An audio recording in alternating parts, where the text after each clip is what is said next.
What's up, everybody? Ebert42 here. We are back. We're going to talk about smart training decisions. So, guys, MUT is really awesome this year. They have training points. We get these power-up cards. It's really easy to get a lot of your favorite players up to a decent overall on your team without having to go out on the auction house and spend a million coins on the card. Michael Vick is a really good example of that. I know a lot of people, you can just play a solo. You can get this Mike Vick. You can power him up to an 89.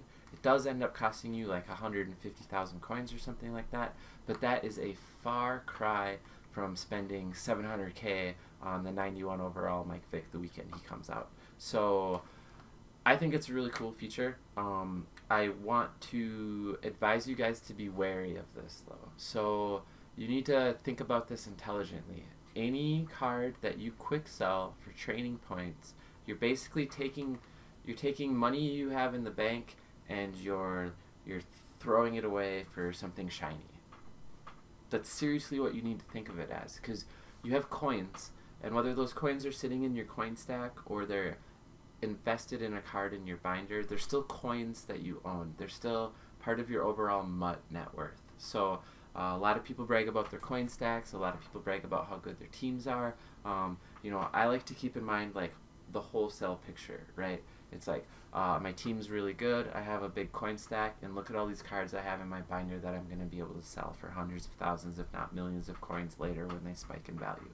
I think those are the really healthy things that you need to have to be enjoying the game and to be smartly growing your overall net worth as the season goes along. So, with that in mind, we all do want to sell some cards for trading. I mean, right? We're all going to power up some stuff. We do want to invest some coins into it. We don't, we get coins to have fun with them, right? We don't get coins so that at the end of the year we can have a 10 million coin stack. So what I've been doing is trying to figure out what's the smartest cards to sell for training and what are the smartest cards to list on the auction house. What cards should I be selling, and then what cards should I be buying to use for training? Is that smart, or should I just be selling all my cards for training? Should I be putting cards into upgrade sets because I'll get more training out of those? There's all sorts of questions like this going on. And so the first thing I wanted to talk to you guys about was my discovery on these 74 overall cards. So when you start looking at the training value on cards, 71s are worth 10, 72s are worth 10, 73s are worth 10, and 74s are worth 15. So these guys all go into the same set to upgrade to 75 to 79s, and they all have similar market value.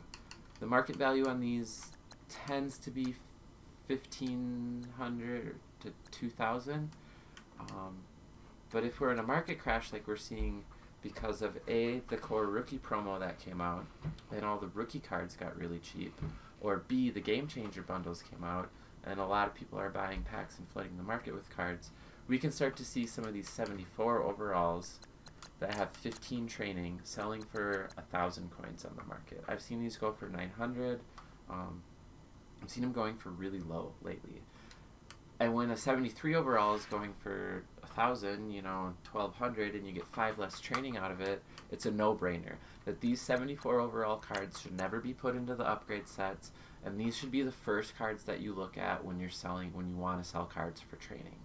So there are occasions where they go up in value in the market, and it might be smart to sell them, but definitely during market crashes, these are the first place that you should go to look to sell cards for training. Now, some people are going to say, hey, I want 1,000 training.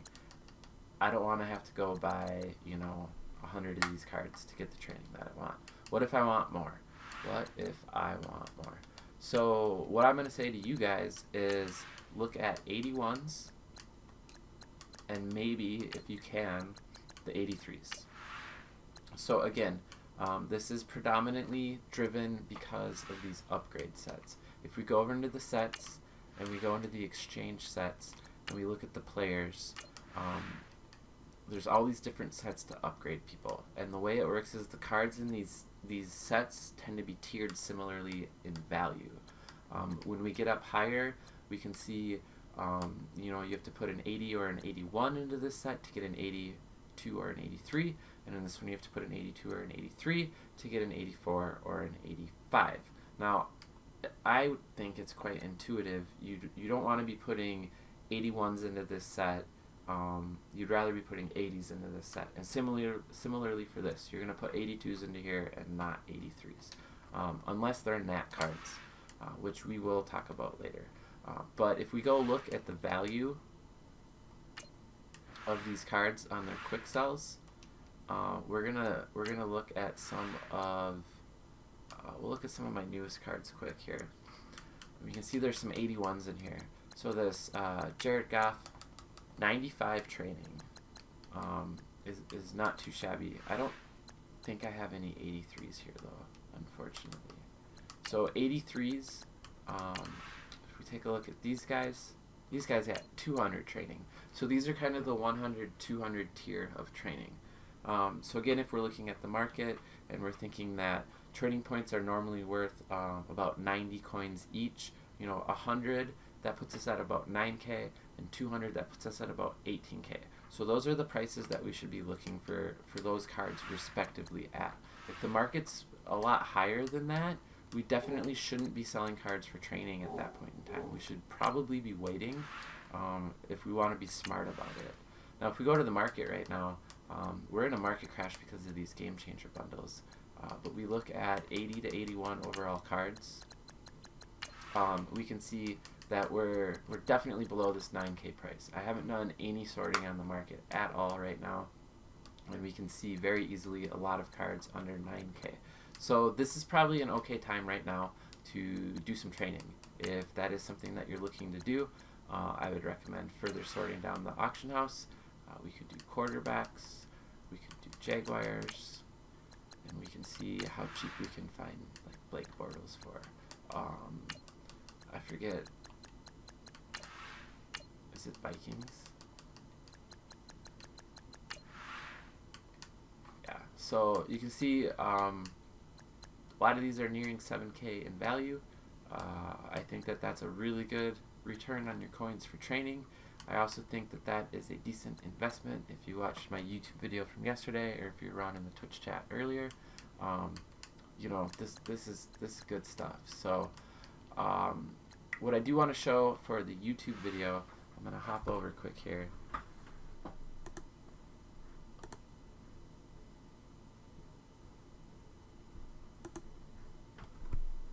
Is this Excel sheet that I have been working on. I went through some brief points of it with my Twitch chat earlier, but basically these are all the overalls on the cards. These are all the training point values on those overalls. These are how many of those cards go into the upgrade sets that we looked at. This is how many training points you have to put into the upgrade set. So it's this column times this column, basically. And then this is how many training points you get out of the upgrade set. So one thing I wanted to point out is that if we look at the 66 to 69 overall range, it takes 3 of these cards to go into the set, and the potential cards that you get out of it are a 70 to 74. Seeing if we do hit a 74, we get a return on our training.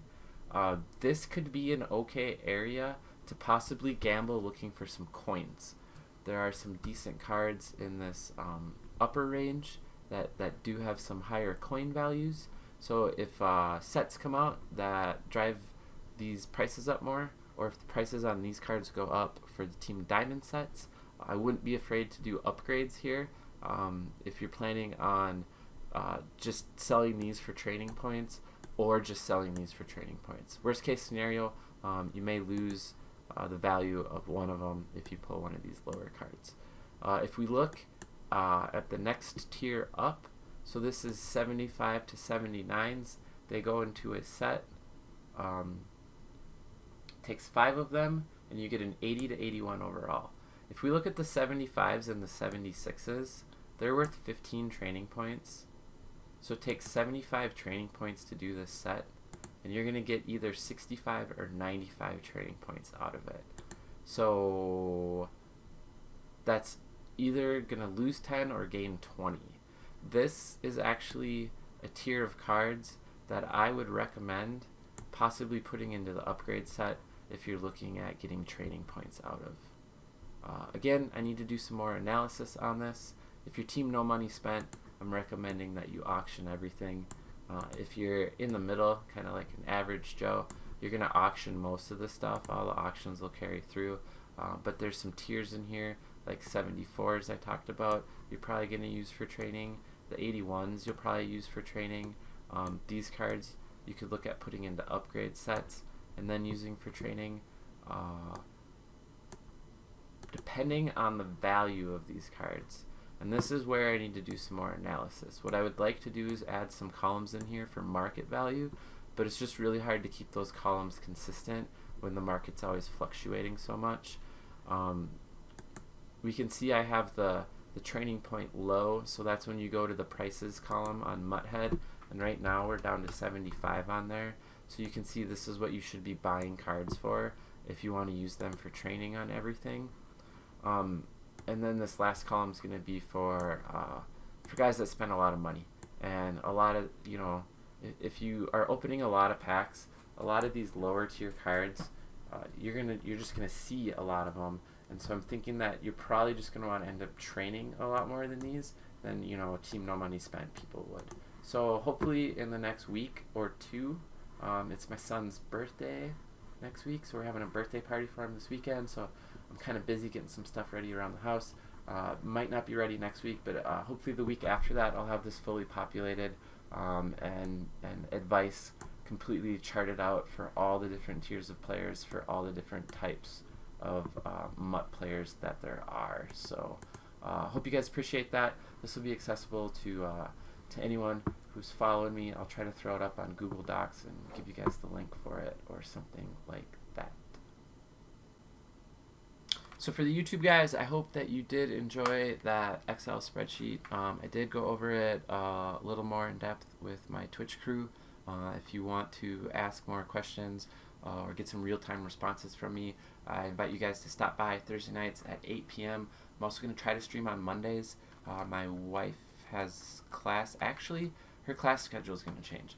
She's going to have class on Tuesdays and Thursdays starting next week. So my son normally goes to bed around 7:30, pretty early, and I have some free time in the evenings, so I'm going to try to hop on and do some more ad hoc streaming then. So follow me on Twitter at Ebert_42 for tweets when I'm going live. Couple more tips for you guys on training. Just a couple quick tips. The rookie program, when we got these silver jumbo packs out and there were a lot of rookie cards floating around, the 74 overall rookies were a phenomenal option for training points. A lot of those went down to 1,000, as I showed you earlier. Great thing to do. Now, another great area for you guys to get some possibly free training points is these Hall of Fame solos. We have daily solos, we have a couple solos to do in here. Even if you didn't get a Hall of Fame player and you didn't do that bundle, there's no reason that you can't go get some NAT Hall of Fame players and then hop into your binder here. We're going to go to program. I'm going to look at these quick for you guys. So we look at this Dan Marino. He's got 10 training. What sets does he go into? He goes into high gold to 80-81 overall or elite player exchange. So you can grab 5 of these guys, put them into the exchange set, and you're going to either come out of there with 65 or 95 training points. So don't sell these for training points, guys. Put these into that set. Even if you're not doing a Hall of Fame player, go do these. I'm obviously doing Hall of Fame player. But go grab these 77s, toss them into that set, and either sell the cards you get out of that set for training, because you're going to get more out of that, or if your team no money spent and you're really on that grind, then you got an 81 or 82 overall card. Don't sell it right now because the market's crashed, but hold on to that. Sell it for coins when it goes back up to 10K, and make some coins off that. So for the guys on Twitch, stick around. We're going to do a little more chatter and talking, maybe play some games even. For the guys on YouTube, as always, thanks for stopping by. Appreciate the support. Hit that like button if you enjoyed the video. Leave a comment down below. Let me know what you thought of everything. Let me know if you're interested in those ideas or how excited you are about the stuff that I showed you. As always, big heart, guys. Thanks for stopping by. We will catch you guys next time.